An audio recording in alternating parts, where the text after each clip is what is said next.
नमस्कार साथियों, मंजिल सीरीज में आपका फिर से स्वागत करता हूं। आप लोगों के कमेंट के अनुसार मैं एमएनएस के बारे में वीडियो बनाने जा रहा हूं।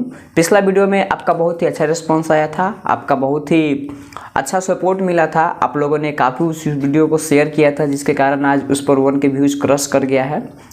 मैं उम्मीद करूँगा कि आप लोग इस वीडियो को भी अपना उसी तरीक़े से सपोर्ट करेंगे और उसी तरीक़े से इस वीडियो को भी आप लोग शेयर करेंगे।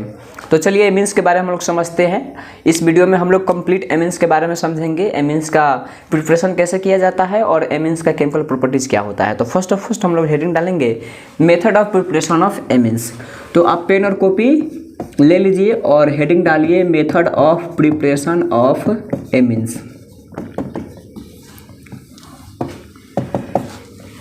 एमएनएस के मेथड ऑफ प्रिपरेशन में सबसे पहला होता है जिसको हम लोग रिडक्शन ऑफ नाइट्रो कंपाउंड्स के नाम से जानते हैं। तो हेडिंग डालना है आपको रिडक्शन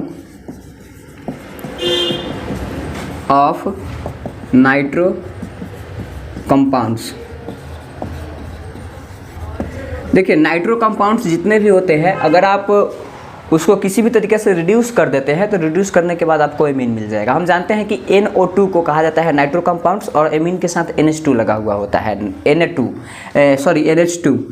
तो रिडक्शन के लिए हम लोग जो रिएजेंट यूज करते हैं, जिसको हम लोग रिड्यूसिंग एजेंट के नाम से जाना करते हैं, खासकर यहाँ पर, तो इसके साथ आता है H2 के साथ आता है मेटल, जो कि बेसिकली या तो प्लेटिनम होगा या इसके साथ पैलेडियम जोड़ दीजिए, या दूसरा है lithium aluminium hydride. Lithium aluminium hydride nitro compound को रिड्यूस कर देता है, रिड्यूस करने के बाद उसको एमीन में बदल देता है। तीसरा है मेटल प्लस एसिड, और यहाँ पर SN प्लस HCl का यूज किया जाता है या Fe प्लस HCl का यूज किया जाता है। तो ये सारे रिड्यूसिंग एजेंट है जिसका यूज करके हम लोग नाइट्रो कंपाउंड्स को डायरेक्ट एमीन्स में कन्वर्ट कर देते हैं। देखा जाए एग्जाम्पल, जैसे हमारे पास RnO2 है। अगर इस RnO2 में हम मेटल प्लस एसिड यानी कि SN प्लस HCl या H2 के साथ PT या प्लेटिनम या लिथियम एल्युमिनियम हाइड्राइड को हम डालते हैं तो ये नाइट्रो कंपाउंड डायरेक्ट एमीन में कन्वर्ट हो जाएगा। तो इसमें हम यूज करते हैं SN प्लस HCl या Fe प्लस HCl भी यूज किया जा सकता है, या इसके साथ हम यूज करेंगे H2 के साथ प्लेटिनम या प्लेडियम, या इसके साथ यूज करेंगे अगर लिथियम एल्युमिनियम हाइड्राइड। तो ये NO2 जो ग्रुप है जिसको हम लोग नाइट्रो कंपाउंड के नाम से जानते हैं, ये डायरेक्ट एमीन में कन्वर्ट हो जाएगा। हम यहाँ पर मिल जाएगा RnH2। This is the very very important reaction जो कि डायरेक्ट परीक्षा में पूछा जाता है। क्या होता है जब नाइट्रो कंपाउंड्स के साथ SN प्लस HCl डाला जाता है? और आप लोग जानते हैं कि बिहार बोर्ड का बड़ा ही पॉपुलर सवाल होता है, क्या होता है जब।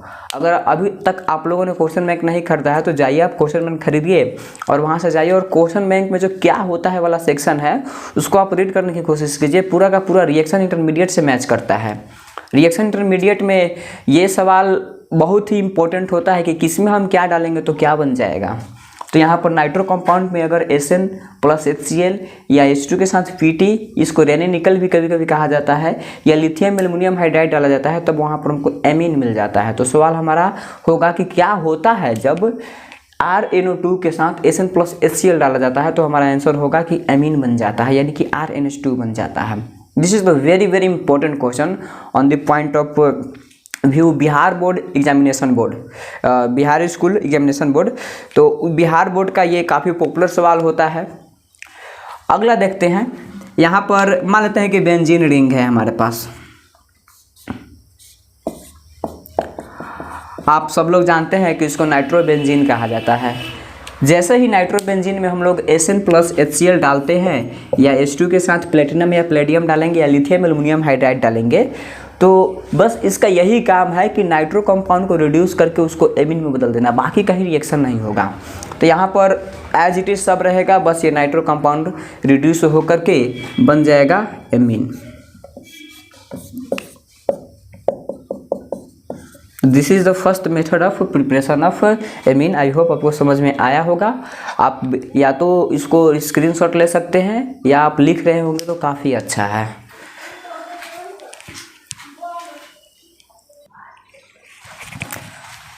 चलिए अब हम लोग नेक्स्ट रिएक्शन के बारे में समझते हैं, जो कि method of preparation of amine के बारे में ही होगा। काफ़ी आसान रिएक्शन है, लेकिन इसको बोर्ड परीक्षा बार बार पूछता है। एल्काइल हैलाइड के साथ हम लोग रिएक्शन कराने जा रहे हैं अमोनिया का। एल्काइल हैलाइड यानी कि RX का जब रिएक्शन होता है अमोनिया के साथ, यहाँ पर रिएक्शन में विदाउट मैकेनिज्म बताऊँगा। मैकेनिज्म बताने में बहुत टाइम पास हो जाएगा, इसलिए डायरेक्ट इसको याद रखिएगा। एल्काइल हैलाइड के साथ जब अमोनिया का रिएक्शन होता है तो हम जानते हैं कि इसके पास लोन पेयर है। मैकेनिज्म में क्या होता है कि लोन पेयर आता है और इस R पर होता है प्लस चार्ज और X पर होता है माइनस चार्ज। लोन पेयर आएगा और R पर अटैक कर देगा। तब इसके बाद क्या होता है मैं यहाँ पर लिख करके आपको बता रहा हूँ। एल्काइल हैलाइड यानी कि RX, और इसको अगर ऐसे लिखा जाए तो फिर कोई दिक्कत की बात नहीं है और एकदम सिंपल सी बात है। ज़रा इसको मैं फिर से लिख दूँ। यहाँ पर RX है ना, और यहाँ पर H है और यहाँ पर NH2 है। तो ये H और X इसमें से बाई प्रोडक्ट के रूप में बाहर निकल जाते हैं और R के साथ आ जाता है NH2, और यही चाहिए। अब ये डिपेंड करता है कि आप कैसा एमीन बनाना चाहते हैं। तो अभी जो हमारे पास एमीन बना है इसका नाम है 1 डिग्री एमीन। अब ज़रा इसका रिएक्टिविटी ऑर्डर लिख लेते हैं। रिएक्टिविटी ऑर्डर, RI का रिएक्टिविटी ऑर्डर सबसे ज़्यादा होता है, तब होता है RBr का, तब हो जाएगा RCl का, और हो जाएगा सबसे बाद में RF का। बहुत ही इंपॉर्टेंट रिएक्शन है। मैं आपको रिकमेंड करूंगा कि आप इसको भी याद कर ले। इसमें ज़्यादा टेंशन की बात नहीं है, एकदम आसान रिएक्शन है। जैसे हम एल्काइल हैलाइड का रिएक्शन कराते हैं अमोनिया के साथ, तब हमें एमीन प्राप्त हो जाता है।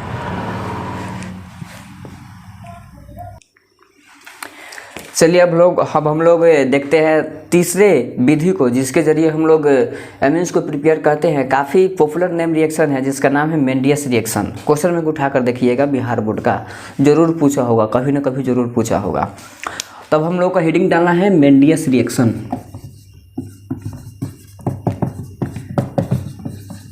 मेंडियस रिएक्शन के जरिए हम लोग एमीन्स को प्रिपेयर करते हैं। ये काफ़ी इंपॉर्टेंट क्वेश्चन है, इसलिए आप VVI डबल स्टार दे करके इसको लिखिए मेंडियस रिएक्शन।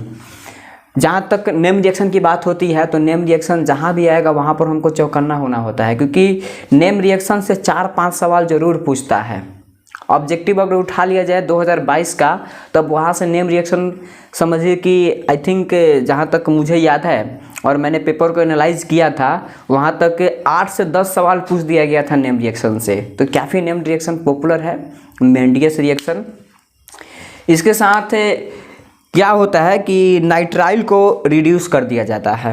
तो मेंडियस रिएक्शन में क्या होगा, तो इसमें हो जाएगा रिडक्शन ऑफ नाइट्राइल।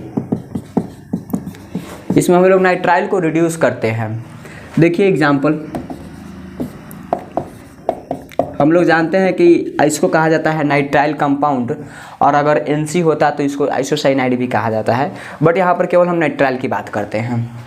इसके साथ जो रिएजेंट यूज होता है उसको याद रखना है, क्योंकि देखिए मैं दावा कर सकता हूँ कि जिस भी बच्चे को अगर रिएजेंट पर पकड़ हो गया तो समझिए कि ऑर्गेनिक केमिस्ट्री पूरा का पूरा उसके पॉकेट में हो जाएगा, एकदम हलवा हो जाएगा ऑर्गेनिक केमिस्ट्री। रिएजेंट का मतलब होता है कि आप किस में क्या डालेंगे तो क्या बनेगा, यानी कि हम कौन सा सब्सट्रेट चुनेंगे और कौन सा रिएजेंट चुनेंगे तो हमें क्या प्रोडक्ट मिलेगा। This is all about organic chemistry, और यही कारण है कि ऑर्गेनिक केमिस्ट्री 12th का सबसे हार्ड हो जाता है और ऑर्गेनिक केमिस्ट्री नहीं समझ में आता है, लेंदी हो जाता है। आपको रिएजेंट पर पकड़ होना चाहिए, मैं बार बार इस बात को रिकमेंड करता हूँ। तो इसमें जो रिएजेंट होता है उसका नाम है sodium plus ethyl alcohol C2H5OH, या इसके साथ डाला जाता है लिथियम एल्युमिनियम हाइड्राइड। देखिए जो लिथियम एल्युमिनियम हाइड्राइड है ये स्ट्रॉन्ग रिड्यूसिंग एजेंट है, ये केवल डबल बॉन्ड और सिंगल बॉन्ड को छोड़कर बाकी सबको रिड्यूस कर देता है, यानी कि यहाँ पर ट्रिपल बॉन्ड नहीं, ये केवल एल्कीन और एल्काइन को छोड़कर बाकी सबको रिड्यूस कर देता है। यहाँ पर तो एल्कीन और एल्काइन नहीं है। और सोडियम बोरोहाइड्राइड भी आता है जो कि रिड्यूसिंग एजेंट ही है, लेकिन वो माइल्ड रिड्यूसिंग एजेंट है। सोडियम बोरोहाइड्राइड केवल एल्डिहाइड और कीटोन को ही रिड्यूस कर पाता है। इसके साथ जैसे हम लोग इस रिएजेंट का यूज करते हैं, यानी कि इसके साथ हम लोग सोडियम के साथ इथाइल एल्कोहल या इसके साथ लिथियम एल्युमिनियम हाइड्राइड जैसे यूज किया जाएगा, कुछ नहीं करना है। मेंडियस रिएक्शन का एकदम इम्पोर्टेंट और एकदम आसान सा नियम है कि आप ट्रिपल बॉन्ड को तोड़ दीजिए और हाइड्रोजन को जोड़ दीजिए। यहाँ पर R है, इसके साथ C है और फिर इसके साथ N है। जो बॉन्ड था उस बॉन्ड को मैंने तोड़ दिया, यानी कि जब बॉन्ड टूट जाएगा, हाइड्रोजन जुड़ जाएगा, तो हाइड्रोजन का जोड़ना ही तो रिडक्शन कहलाता है। अब इसके साथ 2 हाइड्रोजन जोड़ दीजिए, इसके साथ 2 हाइड्रोजन जोड़ दीजिए, हो गया हमारा ख़त्म। यही रिएक्शन है। और यही पूछा जाएगा आपसे कि क्या होता है जब नाइट्राइल कंपाउंड के साथ लिथियम एल्युमिनियम हाइड्राइड डाला जाता है या सोडियम प्लस इथाइल एल्कोहल डाला जाता है। तब देखिए प्रोडक्ट आपके सामने है। चलिए अब मान लेते हैं कि दूसरा एग्जाम्पल है, जरा बेंजीन रिंग का भी इसमें एग्जाम्पल ले लेते हैं। अब इसके साथ लगा हुआ है नाइट्राइल ग्रुप और इसमें इसी रिएजेंट का यूज किया गया, और आप जानते हैं कि इस रिएक्शन को कहा जाता है मेंडियस रिएक्शन। अब जैसे हम इस रिएजेंट का यूज करेंगे तो बाकी इससे कुछ मतलब नहीं है, बॉन्ड को तोड़ना है और उसमें हाइड्रोजन को जोड़ना है। तो बस एक रिंग बना लीजिए और इस कार्बन और नाइट्रोजन के बॉन्ड को तोड़ दीजिए और इसके साथ हाइड्रोजन को जोड़ दीजिए। कितना आसान रिएक्शन है। अगर इतना बताने के बावजूद भी याद नहीं कर पाते हैं तो समझिए कि ये सब चीज़ देखकर सीखने वाला है। घर पर अगर प्रैक्टिस नहीं होती है कोई बात नहीं, बस आप वीडियो को वॉच कर लीजिए, कंटिन्यू वॉच कर लीजिए, पूरा का पूरा आपको नेम रिएक्शन याद हो जाएगा। ये सब रटने वाली चीज़ें नहीं है। जिसने भी अगर ध्यान से इसको एक बार देख लिया, जिसमें करना क्या है, मेंडियस रिएक्शन में ट्रिपल बॉन्ड को तोड़ना है, कार्बन और नाइट्रोजन के बीच वाले के बॉन्ड को तोड़ देना है और उसमें हाइड्रोजन को जोड़ देना है। तो this is the all about Mendius reaction which is very very important for board examination for 2 marks 5 marks and also objective questions. कहीं से भी ऑब्जेक्टिव क्वेश्चन आपसे बनाया जा सकता है। आपसे ये भी पूछा जा सकता है कि मेंडियस रिएक्शन में किस प्रोडक्ट का निर्माण होता है या निम्नलिखित में से कौन मेंडियस रिएक्शन का उदाहरण है। ऑब्जेक्टिव क्वेश्चन की कोई गारंटी नहीं होती है, लेकिन सब्जेक्टिव की गारंटी होती है। 2 नंबर और 5 नंबर के लिए बहुत ही इंपॉर्टेंट क्वेश्चन है ये।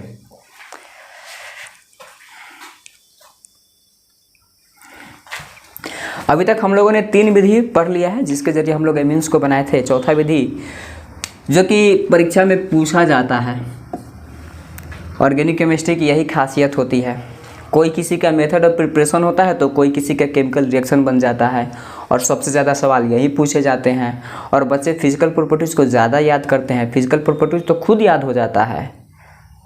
हाइड्रोजन बॉन्डिंग के डायरेक्टली प्रोपोर्शनल होता है बॉइलिंग पॉइंट, मोलिकुलर वेट के डायरेक्टली प्रोपोर्शनल होता है बॉइलिंग पॉइंट।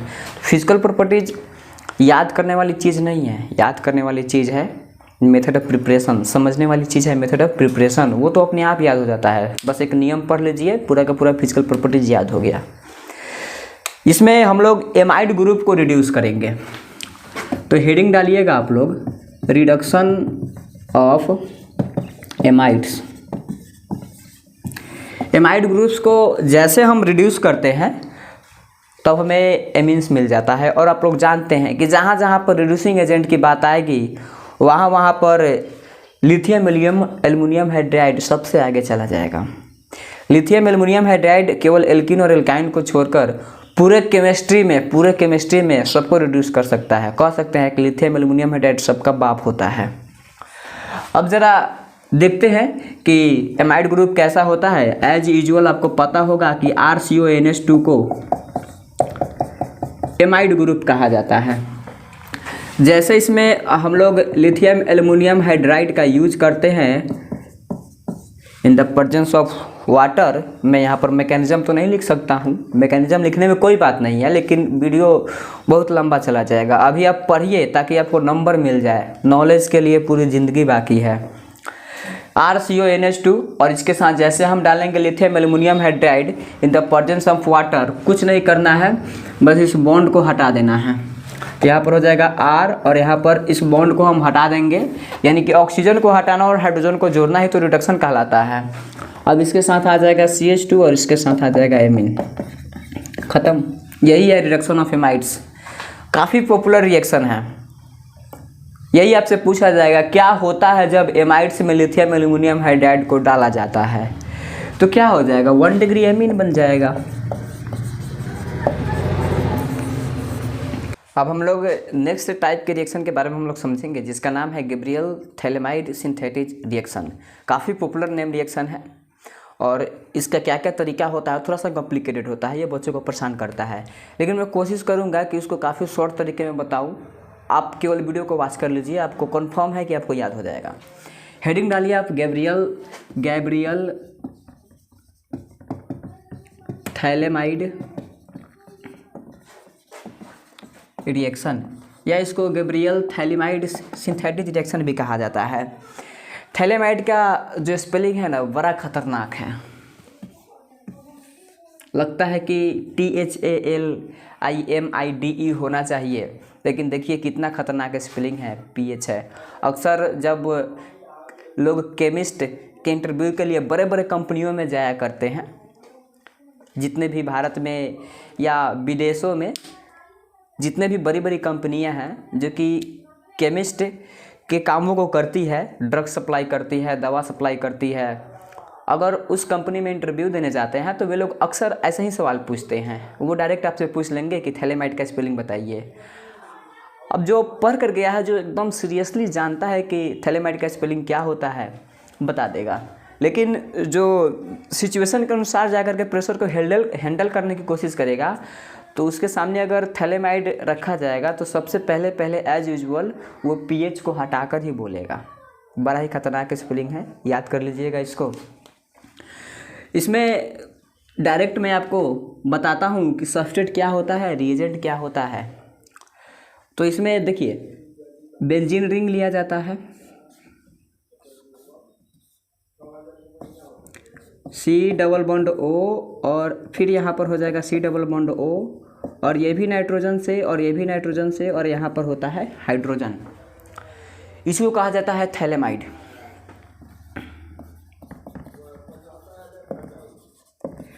अब इस थैलेमाइड के साथ ये वाला जो हाइड्रोजन है ना, इसको एसिडिक हाइड्रोजन कहा जाएगा। कैसे पता चलता है कि कौन हाइड्रोजन एसिडिक है, कौन हाइड्रोजन नॉन एसिडिक है? तो जो हाइड्रोजन निकल जाता है उसको कहा जाता है एसिडिक, जो नहीं निकलता है उसको कहा जाता है नॉन एसिडिक। यानी कि निकलने वाला हाइड्रोजन रिएक्शन में उसको कहा जाएगा एसिडिक, नहीं निकलने वाला कहा जाएगा नॉन एसिडिक। और इसी के अनुसार N फैक्टर भी डिसाइड किया जाता है, इलेक्ट्रोकेमिस्ट्री में आपने पढ़ा होगा। इसमें सबसे पहले हमको डालना है KOH या NaOH भी डाल सकते हैं, पोटेशियम हाइड्रोक्साइड या सोडियम हाइड्रोक्साइड डाला जा सकता है। यहाँ पर OH पर होता है माइनस और K पर होता है प्लस। अब K आएगा और इस हाइड्रोजन को हटा देगा। फिर यहाँ पर जो हमारा प्रोडक्ट बनेगा वो कुछ इस तरीक़ा से बनेगा, C⋯O और फिर यहाँ पर हो जाएगा C⋯O और यहाँ पर है N और फिर यहाँ पर है N और इसके जगह पर आ जाएगा K। अब इस रिएक्शन में यानी कि जो हमारा दूसरा स्टेप होगा, अब फिर इसमें हम लोग डालेंगे RX, एल्काइल हैलाइड को इसमें डाला जाएगा। अब जब एल्काइल हैलाइड यहाँ पर आ जाएगा तब यहाँ पर सब्स्टिट्यूशन रिएक्शन हो जाएगा।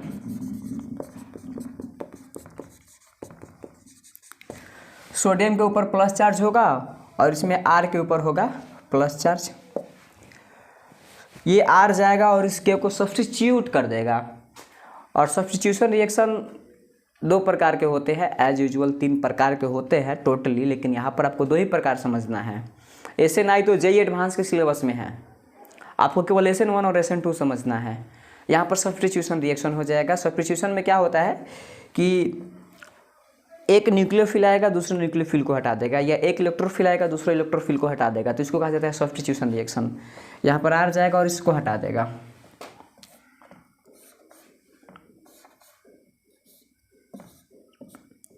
तब यहाँ पर C डबल बॉन्ड O और यहाँ पर हो जाएगा C डबल बॉन्ड O, और यहाँ पर है नाइट्रोजन और यहाँ भी नाइट्रोजन, और इसके साथ आ जाएगा R। अब फिर इसमें ऐड किया जाएगा वाटर। अब इसमें वाटर ऐड किया जाएगा एक्वस KOH के प्रेजेंस में। जैसे ऐड होगा ये दोनों बॉन्ड टूट जाएंगे, यहाँ पर आ जाएगा हाइड्रोजन और यहाँ पर आ जाएगा हाइड्रोजन, यहाँ पर आ जाएगा K और यहाँ पर आ जाएगा K, या यहाँ पर OH माइनस भी आप लिख सकते हैं। पहले OH माइनस लिखिए क्योंकि पहले वाटर डाला गया है। अगर OH माइनस आ जाता है तो फिर उसको K से सब्स्टिट्यूट कर दिया जाएगा। आप वहाँ देख सकते हैं आगे, अभी आपको रिएक्शन में लिखकर बताया जा रहा है। यहाँ पर है C, फिर डबल बॉन्ड और यहाँ पर आ जाएगा OH, और फिर है यहाँ पर C डबल बॉन्ड और यहाँ पर आ जाएगा OH। और हम जानते हैं कि H2O के साथ साथ हमने KOH का भी इस्तेमाल किया है, तो फिर K आएगा और इस H प्लस को हटाकर और खुद यहाँ पर ये सब्स्टिट्यूट हो जाएगा, और यहाँ भी वही बात हो जाएगा। और फिर हम जानते हैं कि ये बॉन्ड टूट गया है, तो यहाँ पर R है और R के साथ NH2 है, तो यहाँ पर आ जाएगा R और यहाँ पर आ जाएगा NH2, और यही तो चाहिए 1 degree amine. This is the all about Gabriel phthalimide reaction, और ये BBI इम्पोर्टेंट है, BBI मोस्ट इम्पोर्टेंट है 5 नंबर के लिए। आप लोग कमेंट करते हैं ना कि 2 नंबर सवाल के लिए वीडियो बनाइए, 5 नंबर सवाल के लिए वीडियो बनाइए, इनकी सब्जेक्टिव क्वेश्चन के बारे में बताइए। देखिए सब्जेक्टिव क्वेश्चन हाजिर है आपके सामने। ऑब्जेक्टिव तो कुछ भी पूछा जा सकता है इससे, लेकिन subjective question Gabriel phthalimide reaction 5 number के लिए काफ़ी इंपॉर्टेंट है। आप इसको स्क्रीनशॉट ले लीजिए या इसको नोट कर लीजिए।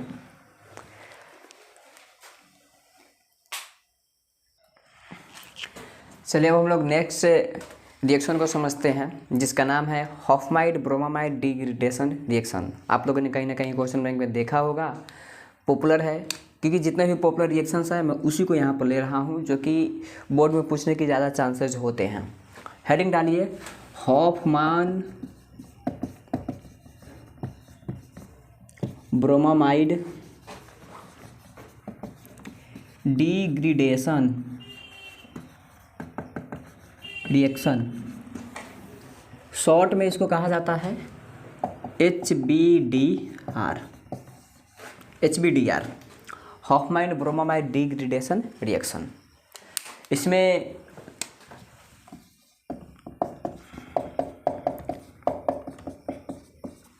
RCONH2 यानी कि एमाइड ग्रुप लिया जाता है, और देखिए इसमें Br2 डाला जाता है, और इसके साथ सोडियम हाइड्रोक्साइड डाला जाता है, पोटेशियम हाइड्रोक्साइड भी हो सकता है। और इसमें जो प्रोडक्ट बनता है वो बड़ा इम्पोर्टेंट है। आपको एक बात याद रखना है, इसको हटा देना है। हॉफमैन डिग्रेडेशन रिएक्शन का सबसे अच्छी खासियत होती है कि उसमें CO ग्रुप हट जाता है। जैसे CO ग्रुप हट जाएगा तो हमको मिल जाएगा RH2, यानी कि हॉफमैन डिग्रेडेशन रिएक्शन में क्या मिलता है तो 1 डिग्री एमीन। इसमें जो मिलने वाला प्रोडक्ट होता है वो होता है 1 डिग्री एमीन। तो 1 डिग्री एमीन का बनाने का सबसे अच्छा तरीका है Hofmann bromamide degradation reaction. Amine बन गया, यही चाहिए, इसको कहा जाएगा 1 डिग्री एमीन। इसके साथ और भी प्रोडक्ट बनेंगे NO2CO3, जिससे कोई मतलब नहीं है आपको, लेकिन फिर भी आप देख लीजिए, और इसके साथ बन जाता है H2O। तो this is all about Hofmann bromamide degradation reaction. काफ़ी पॉपुलर रिएक्शन है, इसको आपको याद रखना है। इससे सवाल भी बनते हैं, क्या होता है जब, ये भी सवाल बन जाएगा। और अब फिर मैं आपको कहता हूँ कि ये 5 नंबर के लिए इम्पोर्टेंट है। रिएक्शन के साथ साथ लैंग्वेज भी होना चाहिए, तब जाकर के 5 में 5 नंबर मिलते हैं। चलिए, तो इतने सारे रिएक्शन कर लिए हैं, अब देखते हैं कि आप लोगों को कितना आया। मैं यहाँ पर एक क्वेश्चन लिखूँगा, वीडियो को आप पॉज कर दीजिएगा, एकदम ईमानदारी पूर्वक पॉज कीजिएगा और उसका प्रोडक्ट खुद लिखिएगा, तब जाकर कमेंट बॉक्स कीजिएगा। कमेंट में आपको उसका जवाब लिखना है। सवाल है हमारा कि यहाँ पर मैंने बेंजीन रिंग ले लिया और इसके ऊपर लगा दिया CONH2 एमाइड ग्रुप। एक बार मैंने इसमें Br2 प्लस सोडियम हाइड्रोक्साइड का यूज किया और दूसरी बार मैंने इसमें लिथियम एल्युमिनियम हाइड्राइड का यूज किया। यहाँ पर क्या प्रोडक्ट बनेगा, यहाँ पर क्या प्रोडक्ट बनेगा। एकदम वीडियो को पॉज कीजिए और इस सवाल का जवाब देने की कोशिश कीजिए। काफ़ी आसान क्वेश्चन है। अभी मैंने आपको बताया है कि जब CONH2 के साथ जब Br2 और NaOH का यूज किया जाता है तब उसको हॉफमाइन ब्रोमामाइड डिग्रेडेशन रिएक्शन के नाम से जाना जाता है। और इसमें सिंपली क्या किया जाता है कि CO को रिमूव कर दिया जाता है। जब CO को रिमूव कर देंगे तब यहाँ पर जो हमारा कंपाउंड होगा